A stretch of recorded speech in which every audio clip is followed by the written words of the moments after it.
Saludamos entonces a nuestro primer invitado. Ya nos acompaña vía telemática el capitán en servicio pasivo de la Marina Ecuatoriana, Rogelio Viteri. Capitán Viteri, buenos días, bienvenido, qué gusto tenerle con nosotros. Gracias por estar en el espacio de Punto Noticias. Le saluda Licenia Espinel. La Corte Interamericana de los Derechos Humanos declaró el viernes pasado responsable al Estado ecuatoriano de violar los derechos suyos, un ex integrante de Fuerzas Armadas, por haber denunciado actos de corrupción hace 23 años. Y fue sancionado con arrestos y con la separación de sus funciones, y tuvo que cambiar su vida después de esa persecución que ejecutaron sus propios compañeros por estas denuncias de irregularidades cometidas hace 23 años en el gobierno de Gustavo Noboa. El tiempo, 23 años después, le ha dado la razón y usted ha podido exponer su verdad, y la Corte Interamericana ha sancionado al Estado ecuatoriano por la violación de los derechos humanos. ¿Cómo recibió esta resolución después de 23 años de lucha? Buenos días, bienvenido. Encienda su micrófono, por favor.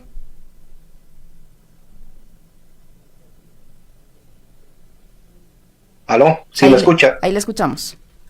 Bien. Muy buenos días, Licenia. En principio, mi gratitud a Radio Pichincha por concederme esta oportunidad y a través de ustedes llegar a la audiencia de esa muy importante radio,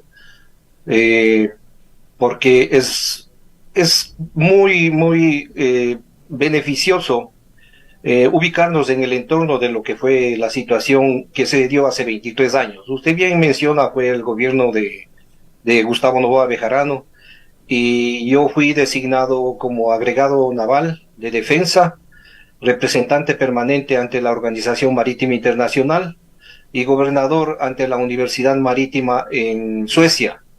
Y esas responsabilidades que tenía obviamente eran compatibles con mi rango profesional.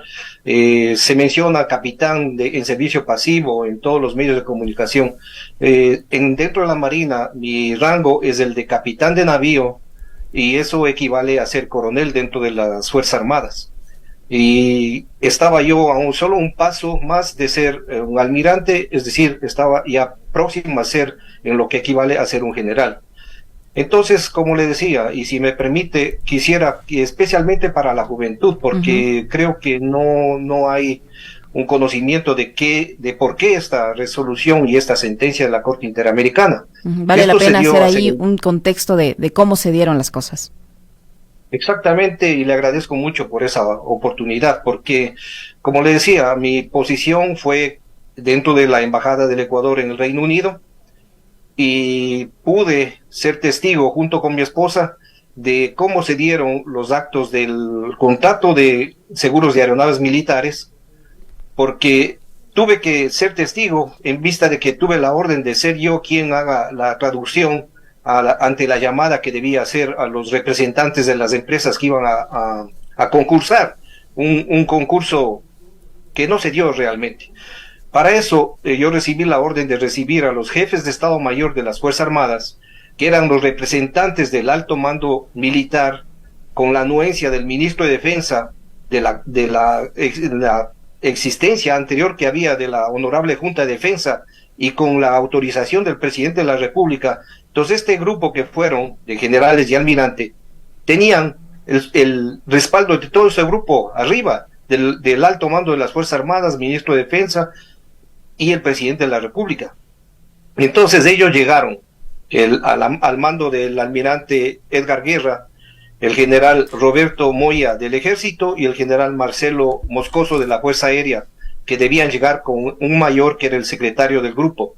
Pero para sorpresa mía, ellos no solamente llegan los cuatro, sino que llegan con las esposas y con dos invitadas, que eran la esposa y la hija del ministro de Trabajo de esa época. Hablo del gobierno de Gustavo Noboa Bejarano. Eso ya me creó a mí un conflicto logístico por alojamiento, por recibirles, en fin, no entro en detalles, pero fue tremendamente complicado recibir ese grupo de 9 personas. Y además, mi esposa tuvo que cumplir la orden del almirante de que les atienda a las damas. Y eso nos involucra tanto a mi esposa como a mí en el conocimiento de qué es lo que estaba sucediendo. Vamos a lo que fue el concurso. Ellos llegaron, se acomodaron, ya les habían recibido los representantes de una determinada empresa que ya había sido la ganadora. Yo obviamente desconocía absolutamente el tema.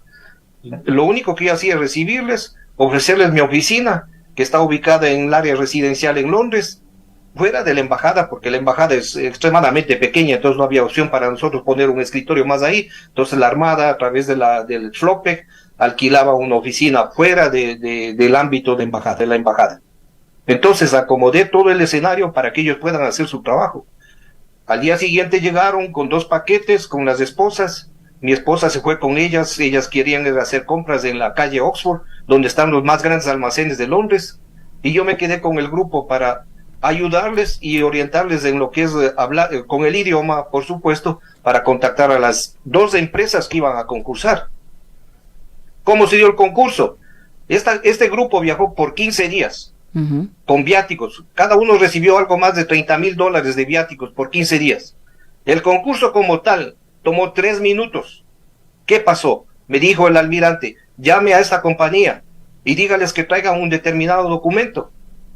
Llamo a la compañía, es la compañía AON, me contesta el representante y me dice, mire, nosotros ya llevamos preparando el paquete que ellos tienen meses, y este no es el momento que nos vengan a pedir un documento. ¿Y qué me dice el señor? Dice, vea, señor, dígales que si es que quieren aceptar nuestra propuesta, que la acepten, caso contrario, que la boten a la basura en este momento. Le hice la traducción al almirante, y ya estaban ellos reunidos, supuestamente llevando ese protocolo del concurso. ¿Y qué dice el almirante? El almirante dice, mejor, con eso, llámele al representante de la otra compañía que venga. Es decir, ya estaba todo amarrado. Y no eso hubo concurso, ¿no? No hubo ningún concurso.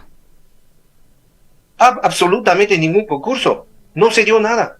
Entonces le llamo al representante de la otra empresa. Y como le decía, mi oficina o la sede de la agregaduría está ubicada en la zona residencial de Londres, muy lejos del área financiera de Londres, donde están las compañías de seguros, los bancos, donde están todas estas empresas que manejan la parte económica financiera, no solo de Londres, de Inglaterra, del Reino Unido, sino del mundo.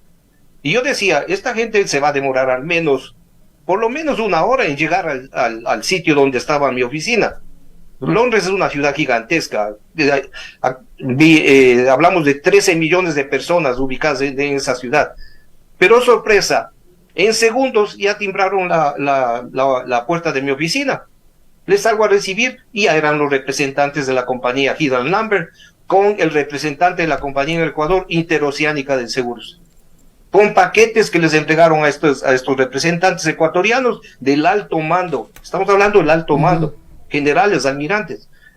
Y les entregan los paquetes donde habían pasajes para que se vayan de turismo en Europa, con entradas a teatro, con invitaciones a cenas, etcétera. 3 minutos de concurso. Esa noche fueron de teatro, fueron de cena. Al día siguiente ya fueron al aeropuerto y se fueron a pasear a París, se fueron a pasear a Roma y regresaron el día 14 a Londres, donde me exigieron que yo les haga una cena de despedida. Y se regresaron al Ecuador, con otro conflicto logístico para mí, porque todas las maletas en exceso de equipaje tuvimos que asumir nosotros el pago dentro de la agregaduría. Ese fue el famoso esquema. Obviamente esto le hago un resumen de escasos minutos, pero en lo que fue para mi esposa y para mí, fue un conflicto tremendo. Ahí ¿Y qué pasó con mi esposa? Ahí usted decide denunciarlo. Cuando pasó todo esto y ellos se regresaron, usted decide denunciar el caso. Le voy a aclarar por qué mi esposa también se vio involucrado en esta cuestión. Mi esposa se fue con las señoras a hacer las compras en la calle Oxford y ellas ya fueron a los almacenes, a un almacén grande donde escogieron carteras, zapatos, prendas de vestir, etcétera, y van a hacer el pago. Y obviamente mi esposa es la que manejaba el idioma y les entrega una tarjeta de crédito que le dio la esposa de este almirante para que haga el pago. La tarjeta no fue aceptada. Insiste y no fue aceptada. ¿Qué pasa? Mi esposa le dice, mire, no acepta la tarjeta. ¿Cuál es el comentario de la esposa del almirante? Dice, oye, tu esposo ha sido un inepto, no se ha preocupado de que nos activen la tarjeta. Repito, yo no sabía absolutamente nada, peor mi esposa. Entonces ahí es donde nos damos cuenta, bueno, ¿qué es lo que está pasando aquí? O sea, era todo una tramoya en general, donde nos avergüenzan tanto a mí como a mi esposa, y que teníamos que convertirnos en cómplice de esta situación que ellos vivían. Bueno, ellos se regresan al Ecuador y nosotros con mi esposa comentamos, bueno, ¿qué sucede? Esto es una representación de nuestro país, es una representación, la más alta representación de Fuerzas Armadas. Esos son los líderes militares que tenemos en esa época, 23 años atrás. Yo no me quedé conforme, fui a la embajada, hablé con el embajador, era el Sixto Uramballén, quien estaba de embajador en esa época. Y le dije exactamente todo lo que, con mucho mayor detalle, lo que le estoy explicando en este momento, para beneficio de la audiencia, especialmente la audiencia joven, que no sabe de qué se trata el tema. Entonces, le expresé al embajador, y el que me dice, y eso me derrumbó a mí, porque yo tenía una imagen de Sixto Uramballén, de que era un hombre correcto, que era un hombre pulcro. ¿Qué me dice él? Comandante, no se preocupe, estas cosas pasan, usted tiene una brillante carrera, siga su trayectoria, no se preocupe de esto. Estamos hablando de actos de corrupción, claro. Y yo tenía que convertirme en cómplice del uso de recursos públicos, del mal uso de recursos públicos, porque toda esta gente fue pagada con viáticos del Estado. Usted le cuenta al embajador de la época, Sixto Uramballén, expresidente de la República, y le dice, mejor calladito y siga su carrera sin problemas. ¿Usted escala su denuncia hacia el presidente de la República? Y bueno, yo no acepté esa recomendación del embajador. Le dije, discúlpeme, pero yo tengo otro tipo de formación, yo tengo otro tipo de principios. Yo soy un oficial de Marina, infante de Marina, capitán de navío, con cursos realizados en el Ejército de Estados Unidos, en el Ejército de Brasil, formador de promociones dentro de la Infantería Marina, soy un hombre de fuerzas especiales. Entonces, para mí la vida era diferente. Yo tenía una visión institucional de amor a la patria, profundo amor a la patria, sacrificio por nuestra patria. Entonces, jamás yo podía convertirme en cómplice de estos que vinieron de paseo. Me disculpa, a lo mejor soy peyorativo en la forma de expresarme, pero jamás podía ser cómplice. Decidí recopilar, reunir documentación, incluso logré obtener la certificación de que la tarjeta de crédito que luego le activaron y ellos pudieron utilizar en su tour en Europa fue entregada a la compañía Hill & Lambert en beneficio de esta gente, y todos los gastos de paseo, de hoteles, de diversiones, de cenas, etcétera, etcétera, todo corrió a cargo de la compañía ganadora del concurso. Es decir, cobraron viáticos, todo les pagó la compañía y se dieron el lujo de ir a un tour de 15 días a Europa con los recursos del Estado, con recursos económicos del Estado. ¿Qué hice yo? Le dije al embajador, discúlpeme, yo no puedo ser cómplice de esto. Yo voy a reportar, recopilé documentación, redacté mi informe y con mi firma de responsabilidad, no como pasquín, no, con firma de responsabilidad, envié esa documentación al Ecuador a través del embajador, y el embajador hizo conocer a Cancillería, y de Cancillería, en esa época, estamos hablando hace 23 años, nuevamente recalco eso, no teníamos la facilidad de comunicación como tenemos ahora. ¿Quién era el canciller de la época? ¿Perdón? ¿El canciller de la época quién era? El canciller era Heinz Meller. Heinz Meller, el canciller de esa época. Entonces, el embajador envía mi informe a Cancillería, y de Cancillería le sacan mi informe en fax y le llega a un periodista que tenía un espacio en radio, en una radio, era el periodista que hacía comentarios es Marcelo Dotti. Y él lee mi informe y va haciendo comentarios a mi informe. Y sobre la base de la transcripción de la intervención de Marcelo Dotti, a mí se me llama al Ecuador para que explique el alcance de mi informe realizado al embajador. Entonces, a través de ese canal periférico le llega a Fuerzas Armadas una transcripción de la intervención de Marcelo Dotti. Y sobre esa base, el almirante Fernando Donoso pide al comando conjunto de que me lleven al Ecuador para que explique lo que había sucedido. Cuando llego al Ecuador, ¿qué explicación ni que nada por el estilo? Inmediatamente me hicieron un consejo de disciplina, me acusaron de traidor a la patria, me acusaron de faltar a la fe militar, y me encerraron 15 días de arresto rigor, destruyendo mi carrera.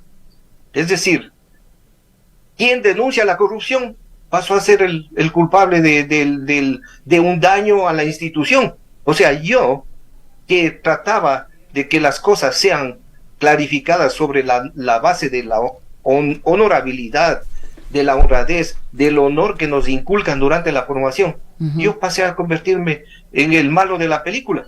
Me cerraron, se acabó mi carrera, y enseguida, al mismo tiempo, se comenzó una campaña de amenazas, de insultos, me quitaron de la agregaduría, me expulsaron de la agregaduría, me hicieron regresar a Inglaterra, y de pronto apareció una comisión de sorpresa que me sacaron de la agregaduría, me expulsaron, me dijeron que tengo que regresar al Ecuador, no me asignaron los fondos para regresar, todo un desastre para la familia. Bueno, yo regresé al Ecuador con mi esposa, porque tenía que aclarar que yo no soy el culpable de nada, yo no he hecho absolutamente nada malo. Lo que he hecho es cumplir con la Constitución que regía en ese tiempo, porque hice un juramento que tenía que defender la Constitución cuando me gradué como oficial de Marina. Cumplí con la Constitución, denunciando corrupción. Y el Estado, ahora en la audiencia ante la Corte Interamericana, el propio Estado reconoce y dice: hubo corrupción. A los 23 años reconocen que hubo corrupción. ¿Qué pasó es decir, cuando... todo el tiempo capitán, sí, perdón dígame. que le interrumpa. ¿Qué pasó cuando el caso ya escaló a conocimiento del entonces presidente de la República, Gustavo Noboa? ¿Cuál fue la reacción del presidente de la época? ¿Qué pasó allí? ¿Qué le dijo a usted? ¿O él permitió que esa persecución en su contra continúe? Él permitió, de hecho, y eso consta incluso dentro de la sentencia de la Corte, este presidente a mí me llamó de desquiciado, de loco, que estoy perdido, y fueron una serie de improperios que el presidente de la República lanza en contra mía. El ministro de Defensa, Hugo Hunda, de esa época, el viceministro de Defensa de esa época, el general Jarrín, que luego pasó a ser ministro de Defensa de Lenín Moreno. ¿Y por qué le digo de Jarrín? Porque voy a llegar, ojalá tenga la opción de llegar, porque quiero hacer una secuencia de qué es lo que hemos tenido que enfrentar como familia. Entonces, todo el tiempo estuve atacado por ellos, y acuérdese que en ese momento también regía una famosa Corte de Justicia Militar. Así es. Entonces ahí yo tenía la acusación de ser traidor a la patria. ¿Qué es lo que me esperaba a mí? Que me pongan en el paredón y me fusilen. Mientras tanto, a mi esposa querían matarle. Tuvo 2 atentados que le quisieron matar a mi esposa. A mí me disparaban. Solamente no nos sucedió algo grave porque la propia Comisión Interamericana dispuso medidas cautelares. Entonces nos dio una protección policial que de pronto desapareció. Un oficial que estuvo a cargo al mes dice: vea, mi capitán, disculpe, pero nos han dado la orden de que ya no estemos con ustedes. Fui a reportar a la Procuraduría del Estado, que ellos son los responsables de que eso se implemente. Me dijeron: ¿sabe qué? No podemos hacer nada, es una orden que viene del presidente, que los militares han pedido. Es decir, nos dejaban otra vez, a mi esposa y a mí, en el aire, expuestos a cualquier situación. ¿Qué nos quedaba en ese momento a nosotros? No nos quedaba más que salir del Ecuador. Y así lo hicimos. Salimos en junio del 2002 con toda la pena del mundo, porque nosotros lo que más extrañamos es nuestra cultura, nuestra geografía, nuestro clima, la familia, los amigos. Tuvimos que salir del Ecuador y enfrentar otro proceso acá en Inglaterra, que es el proceso para poder conseguir asilo y poder estar en este país. Eso nos llevó 3 años de nuestra vida, porque no podíamos trabajar, no podíamos hacer absolutamente nada, pero sí nos permitían estudiar, y eso es lo que hicimos. Hasta como terapia nos dedicamos a estudiar, mi esposa y yo, y obviamente mis hijos siguieron su actividad académica. Mi hija era una adolescente y mi hijo era un menor de edad, apenas tenía 8 o 9 años de edad. Entonces, como familia enfrentamos todas esas circunstancias, agotamos los estamentos jurídicos del Ecuador. Incluso la propia Corte Constitucional falló en nuestro favor, pero cuando quisimos que se implemente el fallo de la Corte Constitucional, nuevamente se opusieron los militares ya en el gobierno de Lucio Gutiérrez. ¿Por qué? Porque Lucio Gutiérrez dijo que no se aplique porque ya ha salido de la institución y que así la Corte Constitucional haya aceptado. No hay nada que hacer. Está afuera, que se vaya afuera. Lucio Gutiérrez. Entonces, ¿qué nos quedaba? El siguiente paso, escalar al sistema interamericano de derechos humanos. Y ahí logramos, gracias al doctor Juan Pablo Albán, de que nos conectemos con Clínica Jurídica de la Universidad San Francisco de Quito, con el doctor Farid Simon, y con la ayuda legal de los alumnos que están cursando el último año en el Colegio de Jurisprudencia. Ellos han ido llevando nuestro caso por 19 años y hemos avanzado en lo que es el Sistema Interamericano de Derechos Humanos, primero en la comisión, cumpliendo la etapa de petición, la admisibilidad. Cuando se dio la admisibilidad, y aquí es donde viene Jarrín, que le decía que le voy a topar, él, en el gobierno de Lenín Moreno, la comisión da la opción de que se llegue a medidas de acuerdo, de entendimiento, una especie de acuerdo amistoso. Una especie de acuerdo, una mediación. Sí. Del Clínica Jurídica, ya bajo la dirección del doctor Hugo Cagüeñas, que es quien ha llevado el peso específico de esta última parte de lo que fue intentar los acuerdos amistosos, luego de la decisión de la comisión, en reuniones con los representantes del Estado, Procuraduría, Ministerio de Defensa. Jarrín dispuso que no, las Fuerzas Armadas no aceptan lo que dice la Comisión Interamericana de Derechos Humanos en el gobierno de Lenín Moreno. Entonces, esos son los obstáculos que nosotros hemos ido encontrando. ¿Qué pasó? Hubo varias reuniones, no se dio ninguna aceptación a ninguna. El informe que presentaron a la Comisión Interamericana de cumplimiento de lo que había dispuesto la Comisión era un paquete de documentación que no tenía ni pies ni cabeza. Era como que estaban escribiendo para una comisaría de parroquia. Entonces, ¿qué quedó a la comisión? La comisión, al evaluar lo que respondió el Estado ecuatoriano, dijo no, esto se eleva a la Corte Interamericana. La Corte Interamericana es el máximo organismo que rige los derechos humanos de nuestra región. Entonces estamos hablando de 7 jueces, de 7 países diferentes, todos ellos especialistas en derecho de los niños, derecho al trabajo, etcétera. Entonces ellos asumieron, por pedido de la Comisión Interamericana, el caso, y el cual fue evaluado por 3 años. Hace un año exactamente, el 20 de marzo, tuvimos nuestra audiencia. Ahí pudimos ponernos frente a frente. Tuve que acudir a Costa Rica, los abogados de la comisión, de la Comisión Interamericana, con expertos que fueron a apoyar el caso, y los abogados, doctor Farid Simon y Hugo Cagüeñas, de Clínica Jurídica de la Universidad San Francisco de Quito. Todos estuvimos ahí, y obviamente los representantes del Estado, frente a frente al panel de jueces, y ahí pude hacer mi exposición, quizás tal como lo estoy haciendo ahora. Y ahí sale todo a relucir, ante jueces, ante gente proba, gente especializada, y por eso tenemos nuestra sentencia. Nuestra sentencia en el 100% de los puntos, 100%.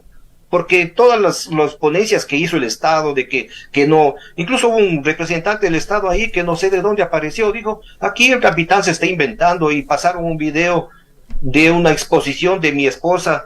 Mi esposa es la pionera en estudios etnobotánicos en el Ecuador. Ella comenzó a hacer sus estudios hace 50 años en la Amazonía ecuatoriana. Capitán. Integrándose a las comunidades guaranes, quichuas, shuar, achuar, y al norte del Ecuador, con los chachis y las comunidades afroecuatorianas. Capitán, cuando la Corte conocida a nivel nacional. Cuando la Corte falla a su favor, cuando la Corte Interamericana de Derechos Humanos condena al Estado ecuatoriano por su caso, ¿qué establece? ¿Cuál es la medida de reparación que ahora el Estado ecuatoriano está obligado a aplicar, y en qué tiempo se prevé que eso se dé? Le voy a ser sincero, las medidas de reparación, el documento como sentencia es un documento prácticamente es un libro, son más de 200 páginas que tiene, y eso tenemos que conversar con el grupo de abogados de clínica jurídica para determinar el alcance de cada una de las resoluciones que están ahí dentro de esa sentencia. Pero de lo que tengo entendido, que el Estado tiene el plazo de 1 año para reportar a la Corte sobre el cumplimiento de todas las medidas que están establecidas. Están establecidas medidas desde de afectación al trabajo, afectación al plan de familia, violación a los derechos de los niños y adolescentes, está la afectación a la posibilidad nosotros de radicarnos o reinstalarnos en nuestro país. Todo ese tipo de cosas fueron consideradas y están determinadas dentro de la sentencia de la Corte. El Estado debe también ofrecerle disculpas públicas a usted y su familia por todo lo sucedido durante estos años. ¿También para eso hay un plazo? Todo está estipulado de una manera muy detallada en la sentencia. Entonces, como le digo, yo no he entrado, no me he preocupado de leer porque todavía estoy tratando de digerir lo que nos ha pasado. Son 23 años que hemos estado en esta lucha. Entonces, me he tomado junto con mi familia un tiempo para reflexionar, quizás pensar qué es lo que va a ser nuestro futuro luego de que 23 años hemos luchado nuestra vida aquí en Inglaterra y no solo luchado porque no nos hemos parado nunca nos hemos dado por derrotados. Tal es así que yo he tenido que buscar mi forma de solventar y responder a mi familia. Pasé 11 años trabajando en África, donde nunca me imaginé en mi vida ir a poner un pie, pero así lo he hecho y así hemos estado. Y con la gracia de Dios seguimos vivos, seguimos con energía y seguimos con fuerza para seguir adelante, todos como grupo familiar. Capitán, este sin duda es un caso emblemático, porque mira nada más los nombres que han pasado durante estos 23 años de suplicio que usted ha tenido que vivir. Sixto Durán Ballén como embajador, Heinz Meller como canciller, Gustavo Noboa como presidente, Fernando Donoso, Osvaldo Jarrín, Hugo Hunda, Lucio Gutiérrez. ¿Qué pasó con los militares que fueron a pasearse y a gastarse los dineros del Estado ecuatoriano en sus compras y viajes y que fueron sobornados, digámoslo así, entre comillas, sobornados porque el hecho de beneficiarse de una empresa a la que le asignan un seguro es una especie de recibir un soborno? ¿Qué pasó con ellos? Ellos en algún momento fueron sancionados, el contrato se le concedió a esta empresa, no tuvo ninguna interrupción. ¿Qué ha pasado con el caso? O sea, usted hizo la denuncia, fue perseguido, se le vino las Fuerzas Armadas encima, el gobierno ha tenido que vivir todos estos 23 años con las injusticias de por medio hasta que después una corte internacional le da la razón. Pero acá al interno, ¿qué pasó con su denuncia? ¿Hubo eco? ¿Se paró ese contrato? ¿Alguien respondió por esto? Gracias, Liceña. Usted ha hecho una integración de nombres. Pero antes de darle contestación a su pregunta, el nombre de Fernando Donoso resalta porque cuando me entero de que el anterior presidente, Guillermo Lasso, le designa como ministro de Defensa. Entonces, yo digo, ¿cómo es posible que un hombre que en la época, 23 años atrás, aparecieron actos de corrupción de él porque hizo adquisición de helicópteros y nunca aparecieron ni los helicópteros y los pagos se hicieron y él recibió las comisiones y de pronto aparece como ministro de Defensa? Eso a mí me derrumbó. Digo, ¿cómo es posible que un tipo corrupto que afecta la vida de una familia llegue a ese nivel, ministro de Defensa? ¿Y qué es lo que hizo? Porque un periodista le hizo una entrevista y le dice, mire, el caso de Capitán Viteri, etcétera, etcétera.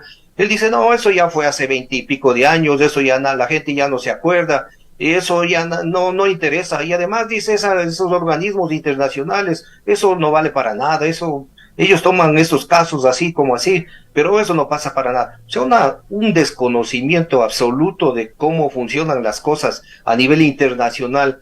Una vergüenza de un ministro de Defensa que haga ese tipo de expresiones. Eso para enfatizar que también Donoso está dentro del grupo y representaba al presidente de esa época, que es Guillermo Lasso. Entonces mire usted cómo vamos nosotros en secuencia encadenándonos con este tipo de gente que está en el Estado, manejando el Estado. Así es. Pero respondiendo a lo que usted me pregunta, ¿qué les pasó a estos generales, estos almirantes?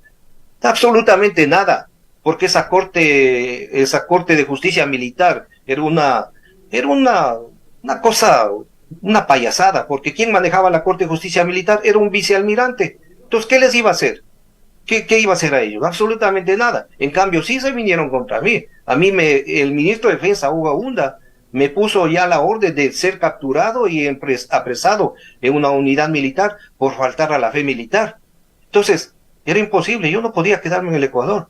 Que tarde o temprano me metían preso, me mataban. A mi esposa 2 veces le intentaron asesinarle en Quito. Ella intentaba recuperar su actividad profesional, era ella miembro de una fundación, Ecociencia, e intentaba recuperar su trabajo. Era imposible, no podíamos hacer absolutamente nada, no podíamos dar un paso donde estemos respirando algo de tranquilidad. ¿Se siente ahora más tranquilo, capitán Viteri, para finalizar? ¿Se siente ahora más tranquilo? Y con esto nos damos cuenta de que las irregularidades y la corrupción no es de ahora, es desde hace mucho tiempo, o tal vez siempre hubo, pero los casos se hacen visibles de diferente manera y toman cierta connotación dependiendo también de la importancia que se le da mediáticamente a los casos. Esto es una evidencia de cuántas personas han participado en estas irregularidades, ya sea por omisión o porque simplemente forman parte de toda esta estructura corrupta que hasta ahora salpica a Fuerzas Armadas, salpica al Estado como tal. ¿Cómo se siente ahora una vez que ha recibido esta decisión para finalizar, capitán Viteri, y cómo mira ahora al Ecuador, la situación en el Ecuador y la situación de Fuerzas Armadas? Y le agradezco mucho porque quizás es una conclusión bien importante lo que tengo que hacer. Nosotros como familia hemos hecho un sacrificio enorme, pero queremos que ese sacrificio quede como una base, especialmente para la juventud, porque hemos hecho algo para que la juventud se dé cuenta de que si no nos libramos de la corrupción, la democracia en el Ecuador no va a funcionar. Eso es un hecho como tal. Sobre lo que sucede en el Ecuador, le digo, en realidad, 23 años estoy afuera, tengo más que preocuparme de lo que tengo que hacer día a día, lo que tenemos que hacer día a día para nosotros subsistir y seguir adelante, antes que quizás meterme de lleno a ver qué sucede dentro del país. No puedo emitir un criterio al respecto. Pero lo que sí quiero es, permítame, primero, reiterar el agradecimiento a Radio Pichincha por la oportunidad y expresar mi gratitud públicamente a Clínica Jurídica de la Universidad San Francisco de Quito, en las personas del doctor Farid Simón, Juan Pablo Albán, Washington Cagüeñas, y especialmente a esos jóvenes que año a año fueron asumiendo la responsabilidad de llevar nuestro caso ante el Sistema Interamericano de Derechos Humanos. Pero que quede ese ejemplo, lo que nosotros hemos vivido, que sea un referente para que pueda nuestro país superar y evitar de que haya actos de corrupción. Porque si seguimos con corrupción, se destruye la sociedad, se acaba la juventud, y por eso hay gente que quiere salir del Ecuador. Lo que veo es que un montón de gente quiere salir del Ecuador, especialmente esa juventud que puede y debe quedarse en el país a sacarle adelante. Entonces eso es lo que yo quisiera enfatizar, agradecerles nuevamente y siempre a las órdenes. Muchas gracias. Vamos a seguir con el tema, capitán, muchísimas gracias por habernos acompañado. Vamos a hacer el seguimiento de cómo se implementan estas medidas y los tiempos en los que tienen que hacerse. Muy amable, muy gentil. Gracias, felicidades.